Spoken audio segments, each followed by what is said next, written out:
you're good to go anytime. Okay. Thank you for the invitation. I'm happy to share some information with everybody. I'm new to this, so hopefully I can address some of the thoughts and concerns that some of you are having related to dementia care. So today, in the short time I have with you, I want to focus on how you can expose abilities of those living with dementia. So my goal is to help you to see how we can defeat loss that's created by disuse, how we're going to ban boredom and fight failure, and we're going to replace it with success. The ultimate goal is to create a world where each person living with dementia lives with meaning, purpose, and joy. But before I begin, I just have to do a great big thank you and shout out to all of those who are on the front lines. And that includes everybody who's working in the community, in the homes of people with dementia, people in long-term care, and in the hospital setting. And not just the healthcare workers, but the whole support team behind the scenes who are really getting us through a very difficult time in history. So thank you to every single one of those of you who are helping those who need our care. And that includes family who are living at home because it's a difficult time as people try to understand what's going on. So what are the DementiAbility methods?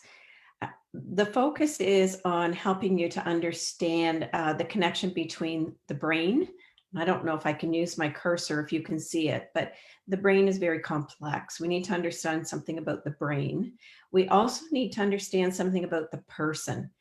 We need to get to know them before we move forward to understand what we're going to do. And we need to understand what the behavior contributes to, the environment contributes to how we're going to understand behavior. So when you take what we know about the brain, the personal story, and the environment and put it together, that's going to have an impact on behavior. So having said that, if you know one person with dementia, you know one person with dementia. And when you look at the brain and how complex it is, you can understand that when you take this with a life story, we can't come up with one simple solution. We have to learn how to think each situation through. So what are the DementiAbility methods? They are methods that are aimed at helping each person to be the best that person can be. So working as a team, I teach people, so through education, family, friends, staff, organizations, I teach them how to think this through so we can expose abilities, create a world where people live with success, they have choice, they live with dignity, we enhance their self-esteem, we make sure they're loved and they feel they belong, and ultimately we add meaning, purpose, and joy to each day. So our focus then is looking at what DementiAbility is, what dementia is, how we expose abilities, and this creates what we call DementiAbility. So if you know me, you understand what my brain is capable of, you can set the environment up for success. So let's not assume loss. Let's look at what somebody is able to do. This man on the right, he is fixing bicycles. He's actually living in a nursing home, long-term care home. So when you look at the relationship between brain and behavior, don't assume loss or decline, because so much of what we see in dementia is not actually due to the dementia, it's because of disuse. And we call this excess disability. And as I go through some of the slides, you'll see that part of the reason we see what we see is because we're not aware that somebody is able to do things if we just do it differently. So use it or lose it. We need to keep the body moving, engaged. We need to keep the mind stimulated. We need to give people meaning and purpose in each day, and that helps with the mental health part of the mind. And we need to keep people socially connected, addressing social, cultural, and spiritual needs. So let's have a look at memory first. Some memory actually is lost, and I'm not going to go through the definitions of dementia. My suspicion is many of you have already learned a lot about that. The Alzheimer's Society does great work on sharing information about the different types of dementia. And if you're not aware of that, please have a look at their website. They have lots of excellent detail. what I want you to become aware of is that the definition of dementia, if you read it in many locations, it begins with the word loss of memory. Well, that's true. There is lost memory, but there's also spared capacity, spared memory. So what I want to point out today is how we can differentiate between what's lost and what is spared. So let's start by looking at declarative memory. That memory is lost, increasingly lost in dementia, so we have to support it. Spared memory, non-declarative memory, procedural memory, that's the doing and action part of our brain, which is different than where the memories are that are part of the declarative memory. So how can we use this information to expose abilities? Well, let's look at spared memory first. Spared memory is at a very deep unconscious level of our brain. So for example, our habits and our routines.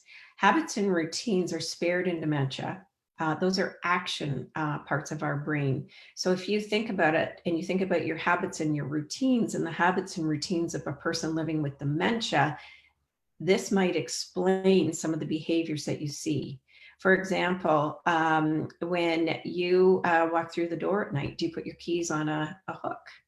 And if you do not put your keys on a hook, are you that person that's always saying, has anybody seen my keys? Because you haven't created a habit at an unconscious level. Where you placed your keys had to be remembered, and that's part of the declarative memory. That habit and routine part of the brain is spared in dementia, quite late into dementia, actually. Repetition priming is repeat, repeat, repeat. So I may have forgotten how to peel the vegetables. My mom had dementia. My mom has since passed away. When she came to live with me, she'd been living in independent living. She hadn't been making her own meals. She couldn't remember how to peel vegetables anymore. With repetition, I taught her once again, slowly, using a potato peeler, bit by bit, peel, peel, peel. And it was very awkward at first, but the more she did it, the better she got at it. And by the time 2 to 3 weeks had passed, she was peeling just like she had in the past. This shows how we can expose abilities. Don't take tasks away. Give people things to do, but break the task down, reteach if necessary, so we can set them up for success. And the last part is conditioned and associative learning. Creating positive associations with things. So for example, if somebody has a care provider coming in to help them with bathing and shower, set it up so that, oh, if you get that bath or shower today, we're going to. And with my mom, what always worked was, hey, we'll go out for ice cream, or I'll make some special ice cream sandwiches after that's all done. And that contributed to positive outcomes. So eventually when the care worker walked through the door, she was ready and she knew something positive was going to happen at the end. That's all spared in dementia. Declarative memory is not spared. That's the memory loss you hear about in definition, loss of memory. This increasingly disappears as the dementia progresses. So help people to find locations. So direct them to the dining room, and then there will be a sign on the door to the dining room. So when my mom would come out of our family room, there would be a sign on the door that would go to the basement, one pointing to the left to the kitchen, one pointing to the right to the bathroom. I never taught her to use them. She simply saw those signs. She would go, oh, and she would move on and get to the destination she was looking for.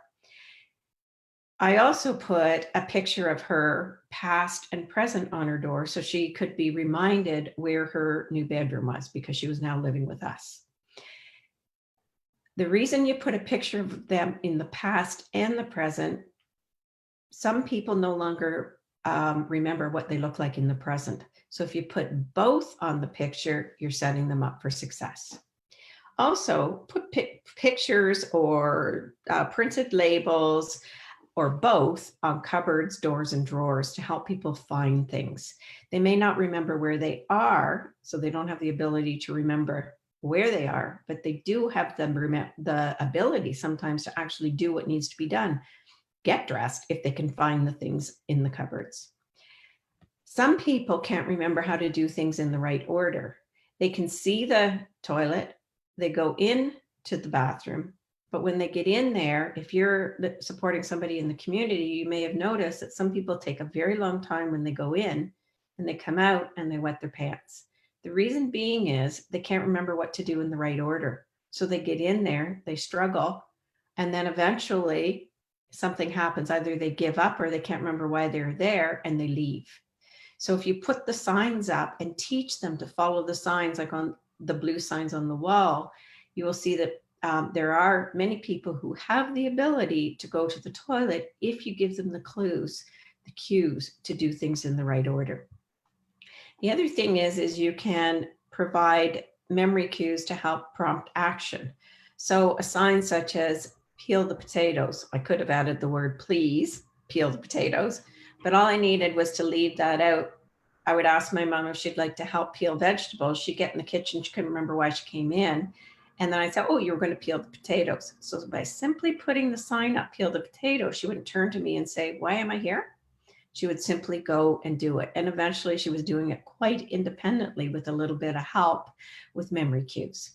On the fridge, when she was still living in independent living, the cues that she needed to be reminded of each day were on the fridge. And I would just simply teach her, look at the fridge to know what it is you need to do today. So how do we do this? We call it the power of the wow. The wow model I'm going to introduce you is basically a common sense, but it gives you a formula for thinking common sense through.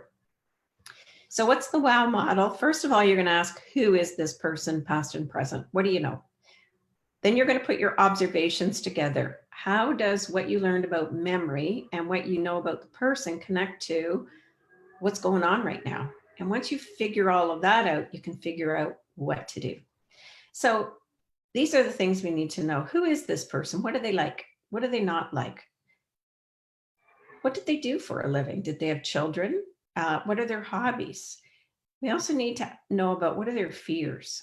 Were there any tragedies? These are really important questions. And then we ask them, is there anything you would like me to know about you? And write it down. Consider putting a memory book together. If you go to my website, there's a template for a memory book on the left-hand side. It's available in many different languages. This is a friend of mine. She put one together for her mother, and then her mother continued to add to the pages as my mom did. And the joy you will get when you learn some of the things that your loved ones tell you that you either had forgotten or you went, I didn't even know that. And that's why I ask when we're saying, who is this person, past and present? Do you really know? The memory book often gives you this opportunity to learn more. So we do actually sell hard copies, but you don't need to buy them. You can print them yourself and fill them in either online or print them and tape in the photos you want to share with your loved one. Now we've gotten to know who the person is, who they were. Now we have to put our observations together. What do you see? All behavior has meaning. So when does this happen? When does it not happen? Why is this behavior happening? Once you look at the observations and look, so for example, why are they wandering around the house? One day my mom was wandering around, searching. I wasn't here. My daughter said to me, Mom, Granny was wandering around a lot today. And I said, no, I bet she wasn't wandering. Let me go ask. I said, Mom, were you looking for something today? Sure enough, she'd broken her arm a short while before. And she says, I'm looking for my ring. I just can't seem to find out where it is. So I got a dry erase board and I put on it, Mom, your ring is in Gail's jewelry box. You will get, we'll get it sized once your cast is off your hand. And then I taught, when you want to know where your ring is, look at this sign. She never needed to wander, look, rummage again. Give them the information they can't remember because they have the ability to do the looking. They don't have the ability to remember why they're looking or what the answer was. So simply stated, who is this person in the present? Who were they in the past? What are your observations? How does the who and the observation connect? So we can figure out what it is we're going to do, but we have to keep all that information about memory with us as we move forward. Before we look any further, we must also think about needs, interests, skills, and abilities. And my colleagues in Taiwan, they call this the NISSA model. So the WOW and the NISSA go together: needs, interests, skills, and abilities. Let me just give you an example of how this might come together when you think about the WOW and needs, interests, skills, and abilities. This is a case of a man who was wandering into resident room shortly after he moved into a long-term care home. This case has been seen in many homes, and not always the same solution, but when you think it through, you'll see why other ones would have been exactly the same. In this case, this man would walk, the staff were saying he goes in and screams at all the residents. Well, I said, let's do the WOW model. Who was he in the past? He was a principal. I said, I want you to go back and I want you to watch him as he goes into these residents' rooms. So they walked out into the hallway and I asked them to think about if he is thinking he's a principal right now, and you think about who he was in the past, and that's what the hallway looked like. And this is what the hallway looks like now. Is it possible he thinks he's a principal? So they went out, they watched, and they watched him go into the room, and he went, is everything okay in here?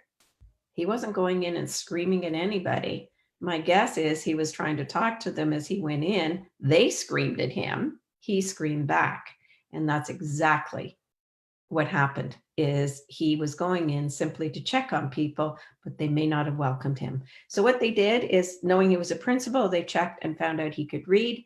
They set him up with some books to read, and the behavior disappeared. So let's look at what people's needs are. What are your needs? So when I'm teaching a workshop and I'm teaching caregivers, I ask them to think about, these forms are on my website. They're actually under certification. If you go into the docs for certification, these are all the forms people use to get DementiAbility certified, but you can feel free to download them and use them yourselves. What are your needs? And then you ask, what are the needs of those in your care? They're all the same. We all have the same, a little more of this, a little less of that. But we need to think about what those needs are to move forward. But, let's just stop for a second. Before we go any further, I want you to just sit and do nothing and just look at the white of that screen. And let's just stop. Don't talk to anybody. Don't look out the window. Just look at that screen.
Anybody bored yet? I don't think you've been there for quite 1 minute yet. If you want to understand behaviors in dementia, I want you to think about sitting 1 minute. And when we do the math, many people with dementia are spending hours and hours alone with nothing to do. They may have people around them, but they're not engaged with them. We need to think about how we can put life and living back into dementia. We need to each person's world with dementia.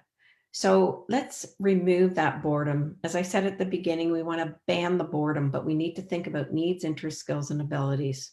The research is very clear. If you go through all the different disciplines, and my work is based on research from many disciplines. And if you're interested in the research behind these methods, please go to my website. And if you go under free downloads. You'll see a bibliography that gives you some of the highlights. It's about 65 pages of references. When you pull it all together, these are the most common reasons for behaviors. People are bored. They're lonely. You haven't set them up for success, so they become aggressive sometimes and agitated because they just are failing. And sometimes it's the lack of care and compassion, people just not taking that minute to spend time with them and socially connect.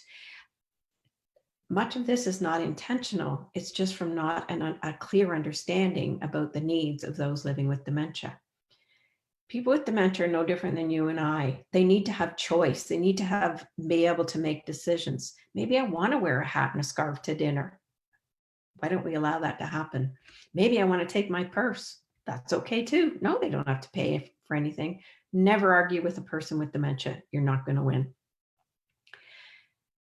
Love and connection. Sometimes we can use alternative methods for love and connection.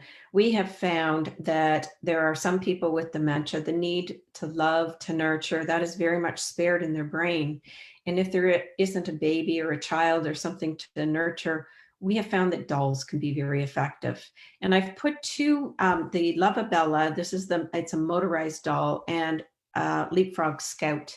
We have seen people in later stages of dementia, sometimes not always so late, when they haven't got the insight, but they have the ability to love and care, they engage because these things connect, talk, move. I'm going to show you this video to show you this woman this is a nursing home in Oakville, and watch this woman and how she connects with her doll. See, now you can see everybody. I say she's so sweet. Here, smile, smile, smile. You're so cute. Yeah, yeah, yeah. Your eyes are so beautiful. Beautiful, beautiful sunshine. Beautiful, beautiful smile on your beautiful, beautiful cheeks. And I love to sweet. That sounds good. Now, wasn't that a good example of meeting needs? She was connected. She had something to do. She was clearly loving that baby. When someone doesn't have insight to know it's not real, does it really matter that it's not a real baby? I say, let's set people up for success. Let's meet their needs. And that need for love and belonging clearly was met in that video. Let's also look at what they are interested in doing. Once we meet their needs, let's think about how we connect needs to what they're interested in doing. So we have, again, there's a list of what are people interested in, what were they interested in the past, what might they be interested in the present, and then we have to maybe adapt some things so that it's connected to their level of ability. So for example, do you really know what they're able to do? Can they see? Can they hear, move their bodies? Can they speak? Can they read? Do you really know? One of the ways we can begin to find out if they're really able is don't ask, can you? Ask, would you? When you ask, would you, you're asking them a yes or no question. You're empowering them to make a decision. Would you like to read? We've asked many people if they would like to read a book, and families said, I didn't know they could read. Don't ask, can you? Because under the condition part, we didn't spend much talking about, they've learned, they fail. So don't ask, can you do something? Say, would you like to? The other thing is nobody wants to be told what to do. Would you? Empowers the opportunity to create a choice of yes or no. So we also have this, and this is available on my website under certification documents. Find out if they can read.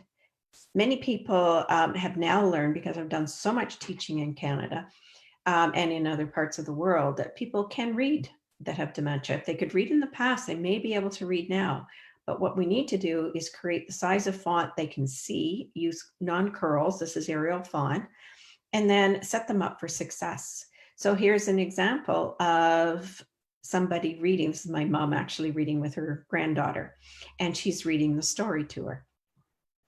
This is an example of a woman that came to my workshop, and she said, we were told my mom can't read. So she went home and put her own memory book together. And this first video is the very first time she's read in 3 years. Carol had given me permission to share this. Began on Thursday, July the 14th, 1927. A baby girl was born in London, Ontario, to Rachel, an author, T.D. She was a beautiful little baby with green eyes. Who's that? Well, Who's the beautiful little baby with green eyes? this is Audrey. So who's Audrey? Well, it was me. She was a little baby with green eyes. Well, I did have green eyes. So it's you. Huh? That's the book of Audrey. That's the story of you. Oh, it all began on Thursday, July the 14th. July the 14th is my birthday, isn't it? It is. Yeah. 1927. A baby girl was born in London, Ontario to Rachel and Arthur T.D. She was a beautiful little baby with green eyes. Do I still have green eyes? You have still beautiful green eyes. Wow. This is So now I want to show you, that was the first day she read. Now look at the difference in her face. She would read this story to people now who would come to visit, and just after a very short time, look at the difference in her face as she reads her book.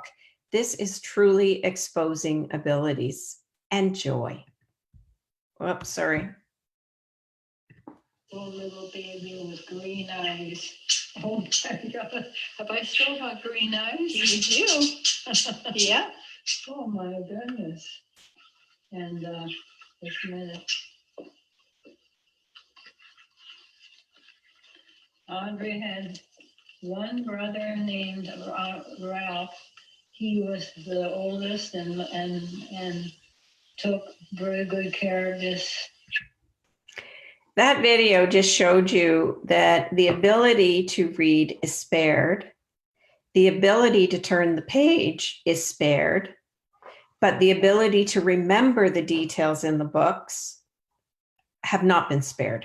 So we can present things to people and set them up for success by giving them the information to support the declarative memory loss, to enable the abilities that are still there related to what is part of the non-declarative memory system. So, for example, in this next slide, this is on my website. If you go under the COVID resources on the upper left, there's a number of COVID resources, and below it is hand washing tips, tools, and posters. If you print it, post it in the bathroom. If you laminate it, that's even better. The dollar store sells laminated sheets. If you're living at home and don't have a laminator, you can buy one, a set of 3 at quite an inexpensive price, and then just post it. If you want them to wash their hands, start singing this. I'm going to wash those germs right out of my hands. I'm going to wash those germs right out of my hands. And what we've done in this poster is intentionally put lots of information on it. People with dementia tend to love pictures of children and animals. I could have put animals on there too, just thought of that now. Anyways, if you can have them look at the pictures, wash their hands, the best thing we can do is get those hands clean, especially during this time of COVID outbreak. So now we've learned about memory, we've learned about needs, interests, skills, and abilities. We have to figure out, what are we going to do? Do some people want jobs that add purposeful engagement, meaning, and purpose? Do they also want things that bring them pleasure, joy, independence, so activities of daily living and leisure activities? What kinds of jobs would they like to do? This form is also on my website. If you want to print it, feel free to do that. You don't ask, what do you want to do? I can't remember those details. I can ask you, hey, do you like to put dishes in the dishwasher? Do it yourself, do it with them, whatever way works for you, so you can identify some things that, hey, they used to do this, maybe we can do this in the present. So here we have somebody, I love this picture of this lady, she vacuums. She it's a motorized electric carpet sweeper, and she vacuums. She's living in long-term care. People with dementia can often clean. Get them to help you with these chores. Folding. Look at the size of this basket here and how neatly this woman is folding. We have some homes that fold all of the sheets and towels for the whole home. Let's give people things to do that add meaning and purpose to each day. And the other thing I want to say is, this is an example. This is my mom's silver. So I would pull it out once a week and have her do a little polishing. And if you don't want to use silver polish, you can use toothpaste. And when she polished, it was not extremely well done. You wouldn't want to be having guests over and use it because it was pretty black by the time I got it to my house. But when she was done, she had no insight. She would polish it, wash it, and then I would have her dry it. And I'd go, good job, Mom. That is just awesome. What would I do without you? She would smile and be so happy that she had been able to help me.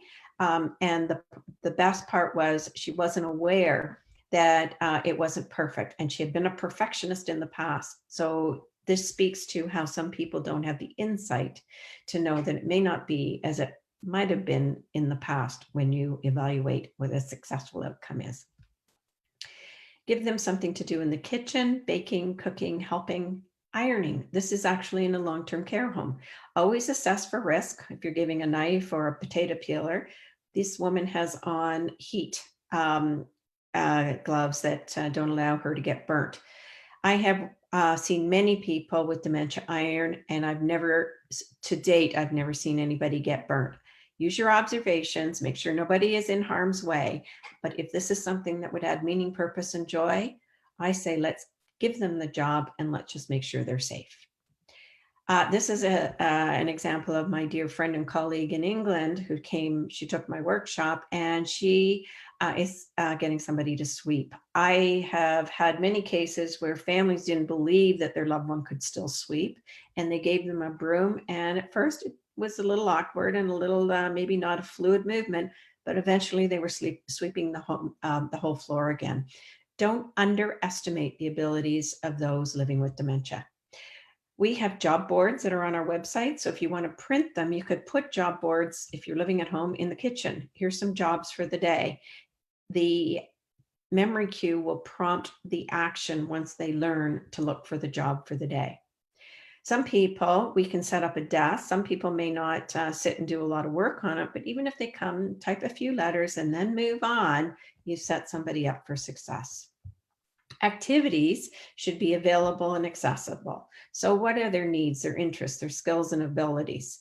On the left, you'll see a picture from a nursing home in Oakville, and they have little cubbies all the way down their hallways. So people can stop, do something, and enjoy doing something, and then move on.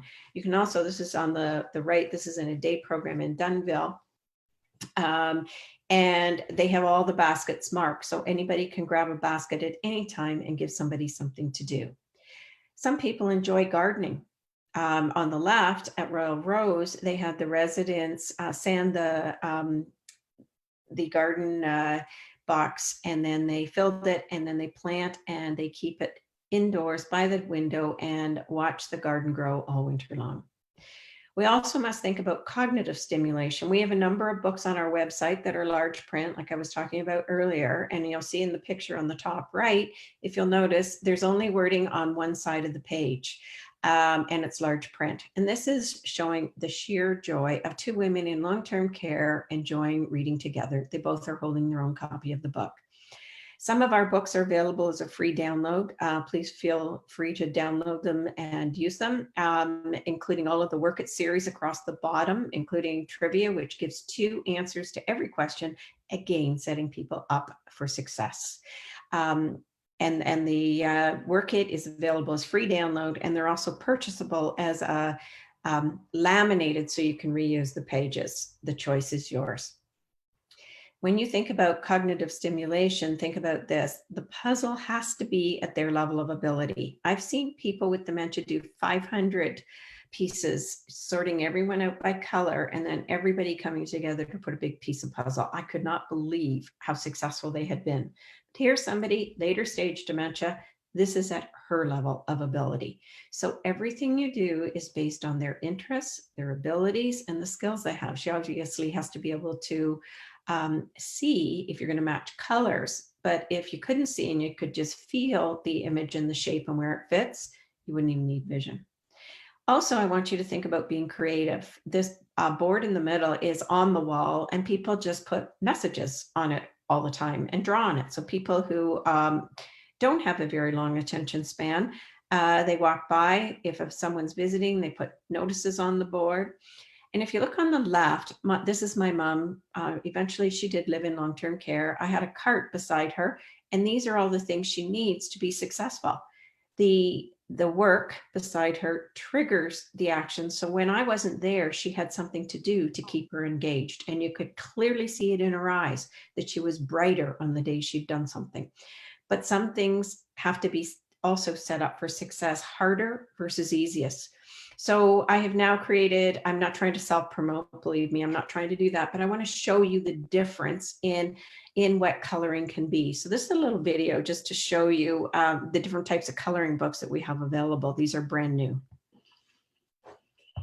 DementiAbility focuses on exposing abilities. You may be familiar with our large print books for dementia. Well, now we are excited to introduce you to our newly released coloring book series, Color and Create. These coloring books have been created to set people in all stages of dementia up for success.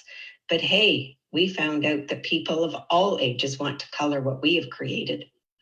A number of our coloring books have been designed with a black background for those who might be concerned about going over the lines. If this would suit your needs, check out our book titles, Flowers, Shoes, Sports, Shapes, and Sports Equipment. Each book in our series has a variety of different pictures with images for people with different interests and different abilities. So get out your markers, your paints, your watercolors, pencil crayons, and enjoy. Have fun. I think that speaks to what I mean by a black background. As an example, my mom was very meticulous. And when I gave her the first few pieces of art to color, the very first piece I found had a black background. And you could see when you look closely, she had totally gone over the lines on it all. The next piece of art, I couldn't find the black background. And you could see that she'd tried to smudge out the places that she'd not been so successful. So then she decided she didn't want to do art anymore. So I had to really look around to find something that would set her up for success. And eventually I just created my own canvases with a black marker and made things bright and big and big black edges so that she had more of a black area that she wouldn't go over. Contrast is a really important thing with people with dementia. So the black background is really important for some. Not all the coloring books are like that, but I did that because I want to give people something to do that sets them up for success.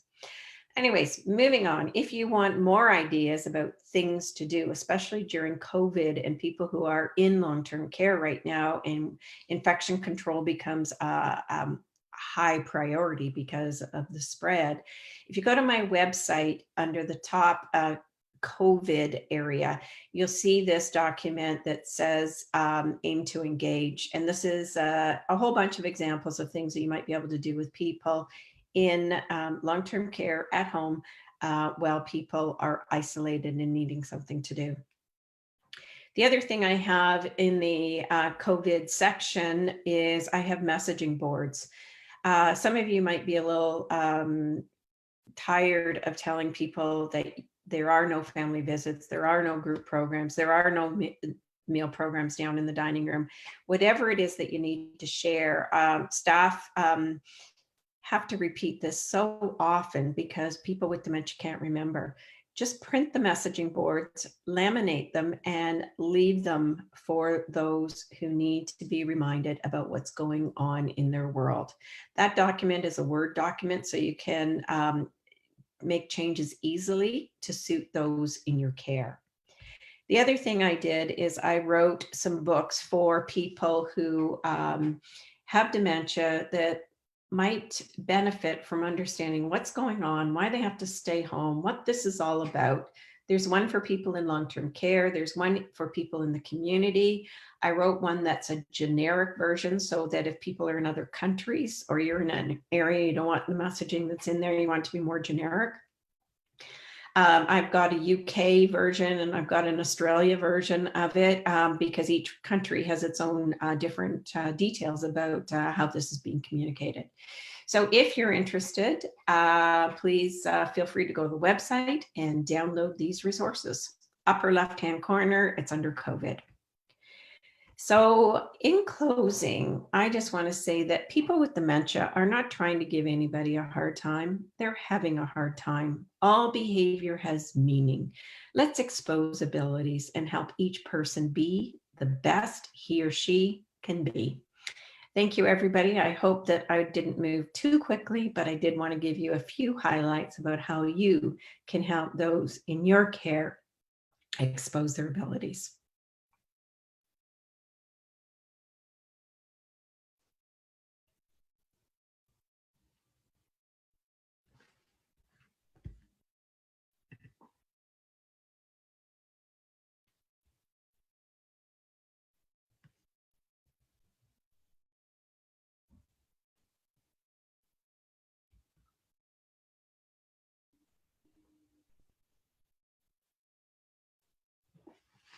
I just have a black screen, so I am not sure if anybody has questions. Well, Gail, yeah, so it seems that connection's been a little bit unstable today. So yes, we have a few thank yous here. So people are very thankful, and this has been fantastic, and hopefully I can move forward instead of feeling stuck. Thank you for your relevant and practical information. I should also mention that I am updating my caregiving book, and within the next couple of months, I believe I'll have a new book available that will have all of this, especially for caregivers. I've written it for caregivers, and it will be available in the next couple of months. So if they want to sign up for my website, on my website, there's a please leave your email. We send information out and everybody's welcome to sign up. And we send details out, new information, things to share, just by going into the upper left-hand corner of my website. You'll automatically get information from us as we develop things and share. There's a question here from Shannon.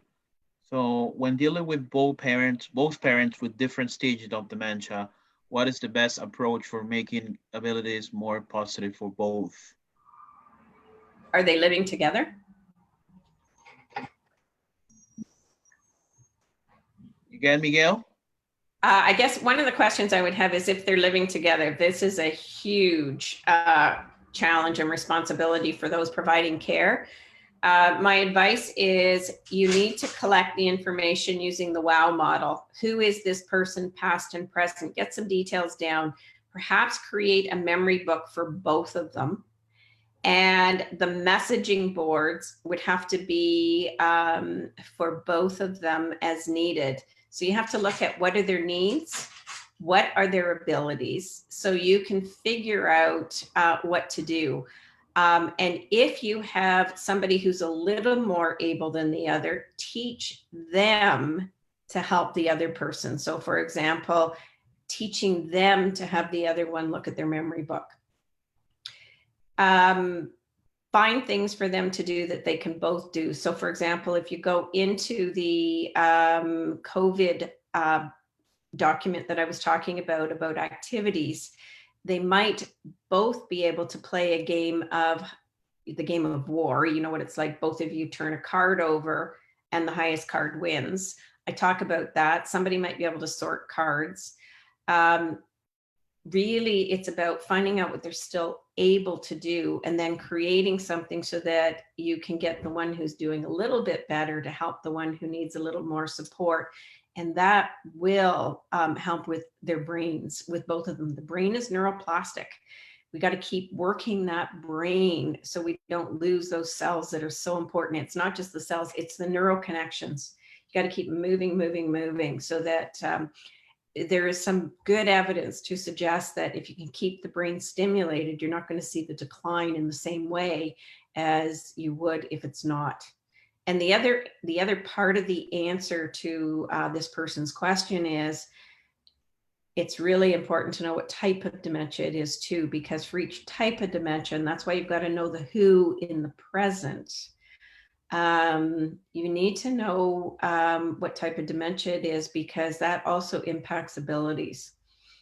Some are easier to work with than others. For example, if you get somebody who has a Lewy body dementia, you really have to work with a physician to control those hallucinations. I'm not sure that answers the question, but I really encourage you to practice using that WOW model. And every time you do it, you just have a harder journey if you're looking after two people at the same time. It's getting to know both of them and treating it differently, like you're in two different households. Okay, so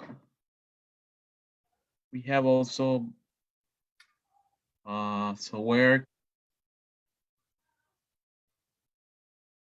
hello? Yeah. So very nice presentation.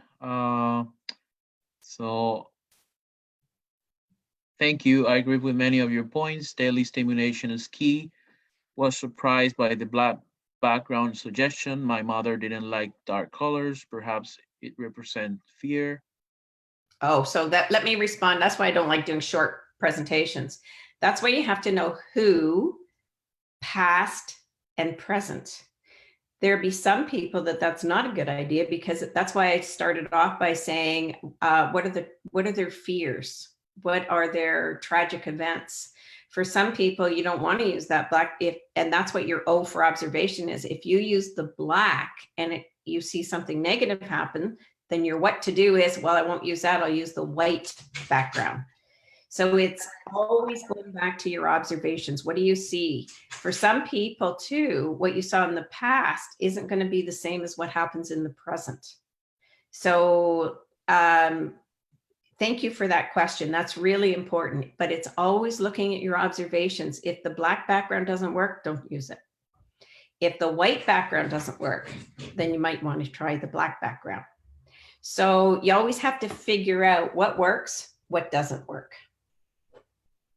There's also a question here, a question from Monica. So what's the address for your website? What's the title of your book? Okay, sorry, didn't I put that in there? So it's, if you do www so it's just put down the word dementia, DEMENTIA, and then BILITA, DementiAbility. So it's dementia and ability. So there's a question here, a comment from Leslie. Ideas on how to use your approach to help manage delusions. For example, mom hides the doll to prevent it being stolen by the people who come into her house at night. Not real. Whoa. Well, this is a long one. So this is again using the WOW model. Sometimes when you're looking, this is why the WOW model is so powerful. She's actually helped to solve some of what's going on here. Is it a delusion, or is it a memory from the past that in the present she's acting out on, responding to? So one of the questions I have is, when you see this happen at nighttime, is it happening more often on the days that she's been pretty bored and slept all day, and she's more alert and awake at night? So she's not going into a deep sleep. What she's doing is she's remembering something from the past. And now the doll is being protected in the same way she protected somebody or something in the past. So if that's what's going on, and if she has the ability to read, and if she has the ability to understand, and these are all the observation pieces I put together, I would be taking this apart layer by layer. I would be trying to give her more to do it in the day and see if that helps, so she's actually sleeping at night. Then the second thing I would do is write down, I always say use a dry erase board, and the dry erase board will give messages that you can change all the time, or you can just type this out on a piece of paper. Mom, you are living, and then you give the details. So let's say she's living with me. Mom, you're living with Gail now. You are safe. Your children are safe. I am safe. We are all safe. Cuddle your baby and go back to bed. Or we are all safe. You don't need to cuddle your baby. You can go back to bed. It is well cared for.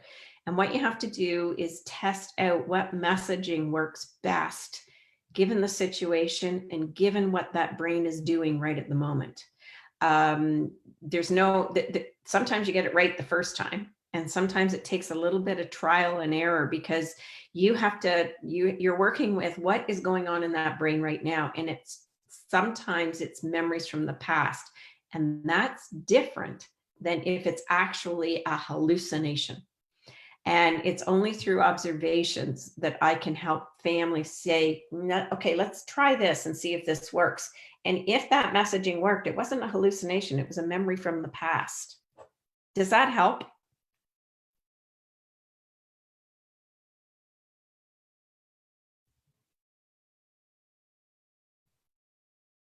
Okay, so yes, helpful, very helpful. Thank you. Okay. So also I have another question here. Are we able to get all resources from your website? This is from Shannon. So I have a number. Yeah, if you go to www.DementiAbility.com, and I'm sorry, I should have put that up on the website. So when you look for my website, just put dementia and the word ability, but put it together with one A. So DementiAbility, one A. So DementiAbility. My goal is to expose abilities. So yes, if you go to DementiAbility.com, you will find a bunch of resources that are free to download. You will also find resources that you have to pay for, so I can keep my business going. And I'm not trying to promote selling. I'm just trying to say that there's a nice mix, I think, of things that you can download for nothing and some things that that I sell. So go through the website. There's free downloads. There's a book. There's a store to buy things. And you asked me when is the caregiving book coming out? I hope within the next 2 months it will be at the printers, if I'm lucky. All right, anyone has another question for Gail before we close our webinar today?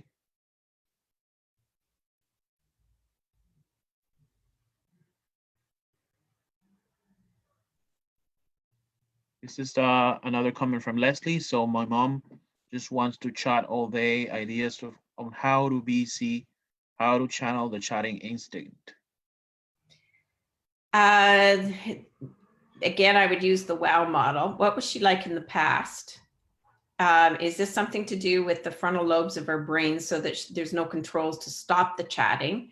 Or is it something that she always did in the past, so now you're noticing it more because you're spending more time? So I would go through all of that detail.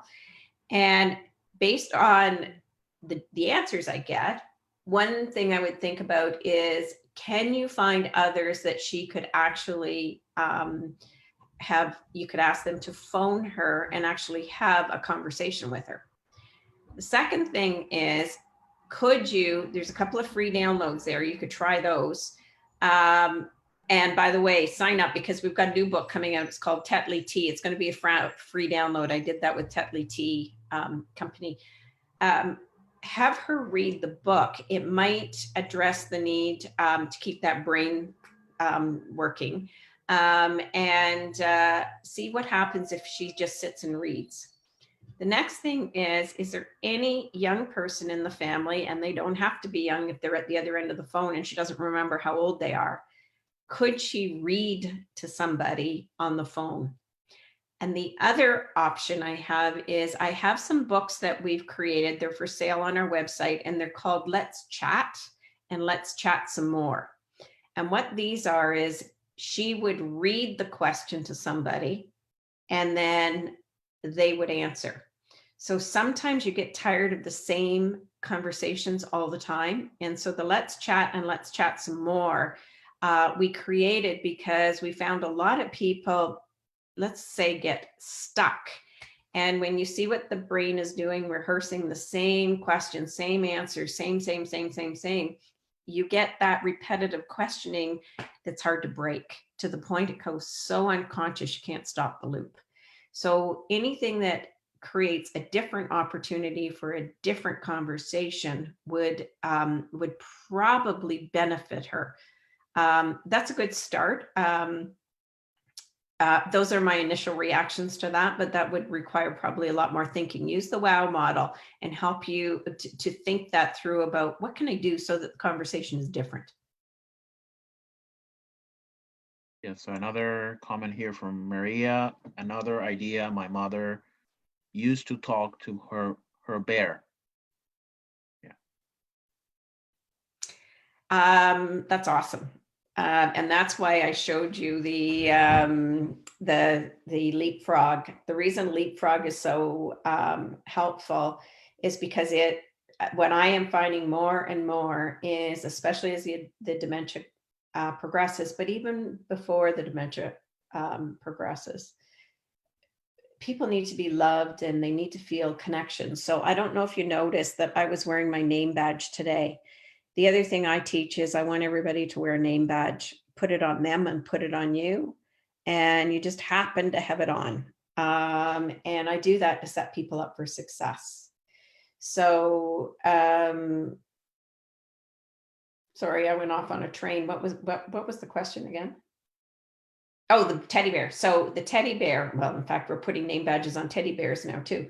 But another way to think about this, and I didn't go into a big discussion about brain and behavior, but there's a couple of researchers that have shown that one way, a simple model, not totally pure, but a simple way of thinking about dementia is we develop like this and we undevelop like this. Those nurturing abilities were developed early and are so deep in our brain that when we develop, we often put the toys away, but the ability to love and care and nurture may remain for a long time. And so that bear brings the love, the hug, and addresses the need that the person has. And as I say that, and again, everything I say goes back to the WOW model. You've got to be able to know the research about brain and behavior. Not everybody in dementia has the ability to express love. If it's a frontal temporal dementia, for example, that person might not be hugging a teddy bear because they find it difficult to give love, express love, depending on where their brain is damaged. So if your mother is hugging and holding a teddy bear, I love to see that. And that is not treating a person like a child. That is meeting a person where they are based on what their brain is able to do. And that's why this is called DementiAbility, because you meet them where they're able to connect with you. All right, so well, Gail, thank you very much for the webinar today, the great webinar, and thank you for all this information.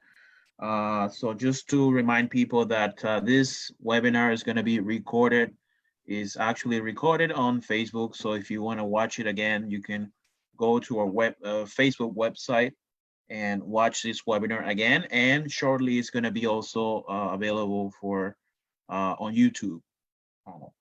So also, if you would like to join us for more webinars, just follow us on dementiahelp.ca. And you can register for weekly roundup. And thank you, Gail, and have a good day, everyone. Okay, thanks a lot, everybody. Bye. Good luck to everybody, and thanks for what you're doing.